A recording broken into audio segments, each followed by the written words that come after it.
అందరికీ నమస్కారం అండి. ఈరోజు మనము కుంభరాశి వారి యొక్క జాతక ఫలితాన్ని తెలుసుకోబోతున్నాము. కుంభరాశి వారికి జూన్ 7 అనగా ఆదివారం నాడు వీరి యొక్క జాతక ఫలితాన్ని తెలుసుకోబోతున్నాం. అయితే కుంభరాశి వారు ఎవరైతే ఇప్పుడే కొత్తగా మన ఛానల్ చూస్తున్నారో దయచేసి వీడియోని లైక్ చేసి సపోర్ట్ చేయడం మాత్రం మర్చిపోకండి. మరి వీడియోని ఎక్కడ కూడా స్క్రిప్ట్ చేయకుండా చివరి వచ్చి చూసినట్లయితే మీకైతే పూర్తిగా అర్థమవుతుంది. రేపటి రోజున మీ యొక్క రాశి ఫలితాల ప్రకారం మీకు ఏ విధంగా ఉండబోతుందో తప్పకుండా తెలుసుకుందాము. మరి అంతకన్నా ముందుగా ప్రతి ఒక్కరికి కూడా ఏదో సమస్య ఉంటుందండి. సమస్యలు అంటే ఏమంటారు కదా. మరి ఆ సమస్యల పరిష్కారం కోసం ఎక్కడెక్కడికో వెళ్ళి జ్యోతిష్యం చెప్పించుకొని నిరాశ ఉంటే ఒకసారి మన గురువుగారిని కాంటాక్ట్ అవ్వండి. శ్రీ ఏడుపాయల వనదుర్గా భవాని జ్యోతిష్యాలయం అండి. మన గురువుగారు అఘోర తాంత్రికతో స్త్రీ పురుష వశీకరణ చేస్తారు. ప్రత్యేకమైన పూజలు చేసి భార్యాభర్తల సమస్యలు, మానసిక సమస్యలు, ప్రేమ పెళ్లి సమస్యలు, చెడు ప్రయోగాలను 100% చేస్తారు. దూర ప్రాంతాల వారు కూడా ఫోన్ కాల్ ద్వారా ప్రతి ఒక్క సమస్యకి ఖచ్చితమైన పరిష్కారం కలదండి. మీరు కోరుకున్న స్త్రీ కానుకుంటున్నారా, మీరు కోరుకున్న పురుషుడు కానుకుంటున్నారా, అయితే ఒకసారి మన గురువుగారిని సంప్రదించి చూడండి. మన గురువు పేరు వచ్చి గోపీరాజ్ స్వామి గారు. మీరు సంప్రదించిన ఫోన్ నెంబర్ 9881559967. చాలా నమ్మకమైన గురుగారు. మన గురుగారు 100% ప్రతి ఒక్క సమస్యకి వితిన్ డేస్లో పరిష్కారం చెప్తారు. సమస్య మీది పరిష్కారం మాత్రం మన గురుగారి దగ్గర అయితే కలదండి. ఒక్కసారి నమ్మకంతో ప్రయత్నించండి. ఇప్పుడు కుంభరాశి దిన ఫలితాల ప్రకారము చంద్రుని సంచారం వల్ల భావోద్వేగాల్లో కొంత మార్పు వస్తుంది. శని అనుకూలంగా ఉండటంతో కష్టపడి చేసే పనుల్లో పురోగతి కనిపిస్తుంది. గురు ప్రభావం వల్ల పెద్దల సహకారం లభించే అవకాశం ఉంది. రేపు రోజున కుంభరాశి వారికి అదృష్టపు సంఖ్య అన్ని రకాలు కూడా 9 అండి. అదృష్టపు రంగు ఎరుపు. రేపటి రోజున సూర్య నమస్కారం చేయడం అందరికీ మంచిది. రేపు ఉదయం శనిదేవునికి నువ్వులను దీపం వెలిగించండి. ఓం శనిచరణం మాత్రం జపించండి. నల్ల నువ్వులు దానం చేయండి. ఈ ఆదివారం కుంభరాశి వారికి సహనము, క్రమశిక్షణ, ఆత్మవిశ్వాసం విజయానికి మార్గం చూపిస్తాయి. రేపటి రోజున ఈ రాశి వారికి గ్రహాలన్నీ కూడా మీకు అనుకూలంగా అయితే పూర్తిగా మారబోతున్నాయని చెప్పుకోవాలండి. రేపటి రోజున మీరు అన్ని రకాల కూడా గ్రహాల ప్రభావం వల్ల మీరు ఏ పని చేసుకోవడం రేపటి మీకు అంతా కూడా అనుకూలంగానే ఉంటుంది. రేపటి రోజున మీకున్నటువంటి ఇబ్బందులు కూడా ఒక్కోటిగా తొలగిపోవడము రేపటి రోజు మీరు కళ్ళారా చూస్తారు. అలాగే మీకు బాగా కలిసి వచ్చినటువంటి రోజుగా రేపటి రోజు చెప్పుకోవాలి. ఎందుకంటే చాలా రోజుల నుండి ఆగిపోయిన పనులు అయితే మీకు తప్పకుండా పూర్తవుతాయి. మంచి శుభవార్తలు మీరు చేసినటువంటి పనులు వినేందుకు ఆస్కారం అయితే కనిపిస్తుంది. అలాగే కొన్ని మార్పులు అయితే మీరు చేసినటువంటి పనిలో కావచ్చు, లేదంటే మీ యొక్క జీవితంలో కావచ్చు, కొన్ని మార్పులు అయితే రేపటి రోజు తప్పకుండా చూస్తారు. అలాగే మీకు పట్టినటువంటి దరిద్రం కూడా తొలగిపోతుందండి. తెలివితేటల్లో, ధైర్యంలో ఈ రాశివారు చాలా ఎక్కువగా మంచి జ్ఞానాన్ని కలిగి ఉంటారు. ఏ పని చేసినా కూడా చాలా తెలివితో చేస్తారు. తొందరపడి ఎటువంటి నిర్ణయాలు కూడా తీసుకోరండి.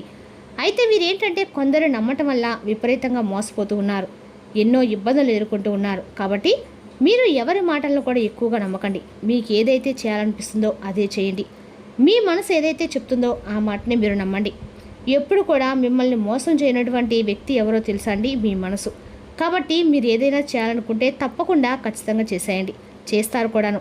మీ యొక్క బలం ఏంటనేది మీకు తెలియదండి. ఎప్పుడూ కూడా మిమ్మల్ని మీరు తక్కువగా అంచనా వేసుకుంటూ ఉంటున్నారు. కాబట్టి మిమ్మల్ని మీరు తక్కువగా అంచనా వేసుకోకుండా మీకు మీరుగా మంచి సంకల్పాన్ని పెట్టుకోండి. మీ జీవితంలో ఉన్నటువంటి కష్టాలు, బాధలు తప్పకుండా తొలగిపోతాయి అనే సంకల్పంతో అయితే భగవంతుడు ఆరాధించుకుంటూ ఉండండి. అయితే కొన్ని సందర్భాల్లో మీకు ఎదురైనటువంటి కష్టాలు ఏంటంటే మీకు మీరుగా పొందించినటువంటి, ఎందుకంటే అప్పుల బాధలు కావచ్చు, ఆర్థిక సమస్యలు కావచ్చు, డబ్బు పరంగా కావచ్చు, ఇలా మీకు ఏదైనా కొన్ని సమస్యలు అయితే ఇంట్లో ప్రశాంతమైనటువంటి వాతావరణం లేక, మీ మనసు కూడా ఎప్పుడూ ప్రశాంతత లేక, విపరీతమైనటువంటి ఒత్తిడి లోనవుతున్నటువంటి క్షణాలు కూడా లేకపోలేదు. గతంతో పోల్చుకుంటే మీకు రాబోయేటువంటి రోజుల్లో అంతా కూడా బాగుంటుందండి. ఎందుకంటే ఇంట్లో కూడా సంపదలు పెరుగుతాయి. కొన్ని సందర్భాలు మిమ్మల్ని భగవంతుడు కొంచెం బాధ పెట్టినటువంటి మాట వాస్తవమైతే భగవంతుడు పెట్టాడని చెప్పి అనుకోవడం మాత్రం మీ మూర్ఖత్వం అవుతుంది. అది కాలం పెట్టినటువంటి పరీక్ష అండి. మీరు చేసుకున్న కొన్ని పనుల వల్ల మీకు మీరు ఎదుర్కొన్నటువంటి పరీక్షలు అవి కూడా. ఎందుకంటే కొన్ని సందర్భాల్లో మీకు అనుకూలంగా ఉన్నప్పుడు మీ ప్రవర్తన ఒకలాగా, అనుకూలంగా లేనప్పుడు మీ ప్రవర్తన ఇంకోలాగా ఉంటుంది. అంటే మీ యొక్క వైఖరిని, మీ యొక్క ధోరణి తప్పకుండా మీరు పూర్తిగా మార్చుకోవాల్సి వస్తుంది. ఎందుకంటే మీకు అన్ని విధాలుగా కూడా భగవంతుని యొక్క సహాయం చేసినప్పుడు భగవంతుడు ఉన్నాడని చెప్పి ఆయన విస్మరించకుండా ప్రతినిత్యం కూడా పూజలు చేసుకోవడము, ఆయనకు అన్ని రకాల నైవేద్యాలు చేసి పెట్టడము, విపరీతమైనటువంటి పూజలు, వ్రతాలు చేయటము, ఇటువంటివి చేస్తున్నారు. మీకు కొంచెం ఏదైనా ఒక రకంగా అనుకూలంగా లేని క్షణంలో భగవంతుని దూషించడం కూడా చేస్తూ ఉన్నారండి. ఈ విధంగా చేయటం ద్వారా ఏంటంటే మీ యొక్క చేసే కర్మ ఫలితాలు కూడా కొంచెం తగ్గుముఖం పడుతూ ఉంటాయి. ఏదైనా సరే మనం మంచి చేసినా చెడు చేసినా ఏదైనా సరే మన కర్మను బట్టే ఉంటుందండి. దాన్ని బట్టి మనం అనుసరిస్తూ పోవాలి. భగవంతుని దూషించకూడదు. అలాగే మీరు ఏదైతే అంటే మీరు చేయాలనుకున్నటువంటి ప్రతి పనిలో కూడా మీకు ఏదైనా విపత్తు ఎదురైనా, లేదంటే ఆ పని సజావుగా సాగకపోయినా అన్నిటి కూడా కారణం భగవంతుని కూడా చెప్పి నువ్వు దూషించడం అయితే కరెక్ట్ కాదండి. కొన్ని మన కర్మఫలాలను అనుభవించక తప్పదు. కాబట్టి దేవుడు అంతకు కూడా తప్పలేదండి కర్మలు అనుభవించడము. సహజంగా వస్తూ ఉంటాయి, పోతూ ఉంటాయి. కాబట్టి భగవంతుడిపై అపారమైన నమ్మకాన్ని ఉంచుకోండి. మీరు ఏం చేసినా కానీ ఏదైనా ఒక రూపాయి ఇవ్వాల్సి వచ్చిందనుకోండి, అందులో ఒక పావలైనా కానీ భగవంతుని యొక్క ఆరాధనకి ఉపయోగించండి. అందులో మీకు ఎవరైనా కానీ నిజంగా సహాయం కోసం చూసిన వారికి సహాయాన్ని అందివ్వడానికి మీరు చేయూత అందివ్వండి. బేసిక్గా ఈ రాశి వారు ఏదైనా ఎవరికైనా సహాయం చేయడంలో ముందంజలో ఉంటారండి. అయితే మీకు వచ్చినటువంటి ఒక్క రూపాయలైనా ఒక పావలైనా సరే ఎదుటి వారికి సహాయం ఉండేటట్టుగా మీరు ముందడుగు వేస్తే ఆ రూపాయి 10 రూపాయలు అవుతుంది. మీ ఆదాయం కూడా విపరీతంగా పెరుగుతుంది. ఇక ఈ రాశిపరంగా రేపటి విద్యార్థులకి చాలా బ్రహ్మాండం కలిసి వస్తుంది. మీ కళ నెరవేరుతుంది. మంచి స్థాయికి చేరుకునే అవకాశం ఉంది. వ్యాపారస్తులకు కూడా మీకున్నటువంటి ఇబ్బందులు తొలగిపోతాయండి. మంచి లాభాలు కనిపిస్తున్నాయి. మీ కుటుంబంలో అందరూ సంతోషంగా ఉండడం చూస్తారు. ఉద్యోగస్తులకి త్వరలోని జీతాలు పెరుగుతాయి. మంచి ప్రమోషన్ వచ్చే అవకాశం ఉంది. ఎవరైతే ఉద్యోగాల కోసం చూస్తున్నారో అటువంటి వారికి త్వరలో ఉద్యోగం లభిస్తుంది. ఇక ఈ రాశి వారికి అయితే జాలిగుణం అనేది చాలా అధికంగానే ఉంటుందండి. ఆపదలో ఉన్న వారికి తప్పకుండా సహాయం కూడా చేస్తారు. నా అనుకుంటే వారి కోసం ఏదైనా చేస్తారు. వారికి ఏ కష్టం వచ్చినా తోడుగా ఉంటారు. జీవితంలో డబ్బును బాగా సంపాదించాలని చెప్పి మీరు అనుకుంటారు కాబట్టి ఆ సంకల్పం కోసం మీరు మరింత ఎక్కువగా శ్రమ చేయాల్సి ఉంటుంది. మీకు పెద్ద కోరికలు అనేవి ఏమీ లేవు, కానీ ప్రశాంతమైనటువంటి మనసు కలిగి ఉంటే చాలు. భగవంతుడా, మాకున్న దాంట్లో సంతృప్తిగా ఆనందంగా జీవించే విధంగా అవకాశం ఇస్తే చాలని చెప్పి అనుకుంటారు. అయితే మీరు భగవంతుని ఏ విధంగా అయితే మీకు ఒక రూపాయి ఇచ్చాడో ఆ రూపాయి జాగ్రత్తగా చేసుకోండి. అందులో మీరు ఏదైనా కానీ సహాయం చేయగా మీ ఖర్చులకు పోగా ఏదైనా ఒక రూపాయి అయినా వెనక వేస్తున్నటువంటి మనస్తత్వాన్ని కలిగి ఉండండి. ముందు రోజుల్లో మనకు ఏ అవసరమైనా కానీ చెప్పిరాదండి. కాబట్టి మనం ఏదైనా కానీ ఒక రూపాయి జాగ్రత్త చేసుకోవాల్సినటువంటి అవసరం ఉంది. అయితే మీరు రేపటి రోజున ఖచ్చితంగా కూడా శివారాధన చేసుకోండి. శివ పూజ దగ్గరలో ఎక్కడైనా దగ్గరలో శివాలయానికి వెళ్ళి ఒక కొబ్బరికాయ కొట్టండి. ఆ కొబ్బరికాయ చిప్పల్లో నువ్వుల నూనె కానీ ఆవు నెయ్యి కానీ పోసి శివునికి నారికేల దీపం సమర్పించడం ద్వారా ఆర్థికంగా కూడా వెసులుబడతనంగా ఉంటుందని, మనకు అనుకూలంగా ఉన్నాడు ప్రతి ప్రతికూలం మార్చుకోవాలండి. ప్రతి ప్రతికూలమైన సమయం ఏమో అని చెప్పి భయపడుతూ ఏదైనా ఒక పని చేయాలన్నా వద్దా అని చెప్పి ఆలోచిస్తున్నటువంటి క్షణంలో మన కనుక అన్ని విధాలుగా భగవంతుడిపై భారం వేసి మన పనిని మనం జాగ్రత్తగా సజావుగా సాగించుకుంటూ వెళ్తే మాత్రం అందులో తప్పకుండా విజయం సాధిస్తాం.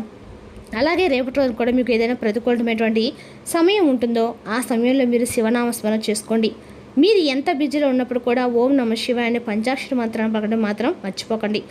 ఎంత పెద్ద కష్టం వచ్చినా సరే రేపటి రోజు శివనామస్మరణ మిమ్మల్ని ప్రతినిత్యం కూడా కాపాడుతుందండి. ముఖ్యంగా రేపటి రోజు విశేషమైనటువంటి సోమవారం కాబట్టి ఖచ్చితంగా కూడా మీరు శివనామస్మరణ చేసుకోండి. శివాలయం దర్శించండి.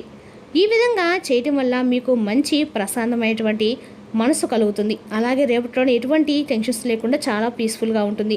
కుటుంబ పరంగా కూడా రేపటిలో మరిన్ని శుభవార్తలు వింటారు. కుటుంబంలో ఉన్న వారందరితో కలిసి మంచిగా కాసేపు టైం స్పెండ్ చేయడం వల్ల చాలా రోజుల తర్వాత వారితో కాసేపు ఏదైనా ముచ్చట్లు పెట్టడం, అలాగే మీకు ఇష్టమైనటువంటి వంటలు చేయించుకొని తినడము ఇటువంటివి జరుగుతాయి. బయట ప్రయాణాలు కూడా చాలా అనుకూలంగా ఉంటాయి, కానీ జాగ్రత్తగా ఉండండి. ఇక ఉద్యోగంలో మీరు ఏదైతే చేస్తున్నారో ఆ ఉద్యోగం మంచి పేరు ప్రతిష్టలు గడిస్తారు. సమాజంలో మీ యొక్క గౌరవం మరింత ఎక్కువగా రెట్టింపు అవుతాయి. అలాగే మీతో పనిచేస్తున్న వారి యొక్క తీరును కొంచెం అబ్జర్వ్ చేయండి. ఎందుకంటే మీ ద్వారా ఏదైనా పనిని కొంచెం అంటే వారు మేము చేసామనేటువంటి పై అధికారుల దగ్గర ప్రశంసల వర్షాన్ని పొందడానికి తప్పకుండా వారు మీ ద్వారా మీకు తెలియకుండా మీ పని వారు చేశామని చెప్పి వారి దగ్గర ప్రశంసలు పొందేందుకు రెడీగా ఉన్నారు. కాబట్టి అటువంటి వ్యక్తుల్ని తప్పకుండా కనిపెట్టి అటువంటి వ్యక్తులకు ఏది కూడా మీరు చేసినటువంటి పని పట్ల వారికి అప్పగించకుండా మీ పని మీరు సజావుగా సాగించుకోండి. మీకు తెలిసినంత నాలెడ్జ్ అలాగే మీకు ఉన్నటువంటి జ్ఞానం మరెవరికి కూడా లేదని చెప్పి అది తెలుసుకోండి. కాబట్టి మీరు చేయవలసినటువంటి స్వయంకృత అపరాధాన్ని మీకు మీరు తెచ్చుకోకుండా మీరుగా మీ పనిని మీరు చక్కగా సాగించి ముందుకు మీరుపై అధికారులు మీ పనిని మీరు చేశారని చెప్పి ఒక మాట చెప్పండి. దాని ద్వారా కూడా మీ పని ఎవరైతే చేశారనేది మీ యొక్క పై అధికారులు గుర్తిస్తారు. ఇక రాబోయే రోజుల్లో కూడా ధనలాభాలనే మీకు విపరీతంగా రాశిపరంగా ఎక్కువగా ఉన్నాయండి. మంచి అవకాశం అయితే మీరు తప్పకుండా పొందుతారని చెప్పుకోవాలి. అదేవిధంగా రేపటి ఈ రాశి వారికి మిమ్మల్ని ఆశ్చర్యపరిచిన ముఖ్యమైనటువంటి సంఘటన, మీ చిన్ననాటి స్నేహితులని మీకు ఒక మంచి శుభవార్త అయితే ఖచ్చితంగా రేపటి రాబోతుందని చెప్పుకోవాలండి. అదేవిధంగా రేపటి మీరు విహారయాత్రలు, సామాజిక సమావేశాలు లేదా సోషల్ గెట్ టుగెదర్ మిమ్మల్ని రిలాక్స్ అయ్యేలాగా సంతోషంగా ఉంచుతాయి. అవసరమైన ధనము లేకపోవడం కుటుంబంలో అసమ్మతికి కారణమవుతుంది. రేపటి రోజున ఆలోచించి మీ కుటుంబ సభ్యులతో మాట్లాడి వారి యొక్క సలహాలను తీసుకోండి. మీ శ్రీమతితో తగాదా మీకు మానసిక ఆందోళన కలిగిస్తుంది. అనవసరమైన ఒత్తిడిని పడవలసి అయితే అవసరమే లేదు. మనం మార్చలేని వాటిని స్వీకరించడము మన జీవితంలో నేర్చుకోవాల్సిన పాఠమండి. ఇతరుల జోక్యము, దోపిడీ, ఒరిపిడి కారణమవుతుంది. వినోదాలకు, సరదాలకు మంచి రోజు. కానీ ఒకవేళ మీరు పనిచేస్తుంటే కనుక మీ వ్యాపార విషయాల్ని జాగ్రత్తగా గమనించుకుంటూ ఉండాలి. ఇక రేపటి రోజున ఆరోగ్యం పరంగా అలసట, నిద్రలేవంటి చిన్న సమస్యలు ఉండవచ్చు. తగిన విశ్రాంతి తీసుకోవడం అయితే మంచిది. ఇక విద్యార్థులకి చదువులు ఏకాగ్రత పెరుగుతుంది. పోటీ పరిస్థితి సిద్ధమవుతున్న వారికి అనుకూల సమయము. రేవటం ఖచ్చితంగా కూడా ఈ కుంభరాశి వారికి సహనము, క్రమశిక్షణ, ఆత్మవిశ్వాసం విజయానికి మార్గం చూపిస్తాయండి. మరి తెలిసినాకంటే కుంభరాశి వారి యొక్క జాతక ఫలితాలు తిరిగి రేపు మరో వీడితో మళ్ళీ కలుసుకుందాం. Thank you for watching.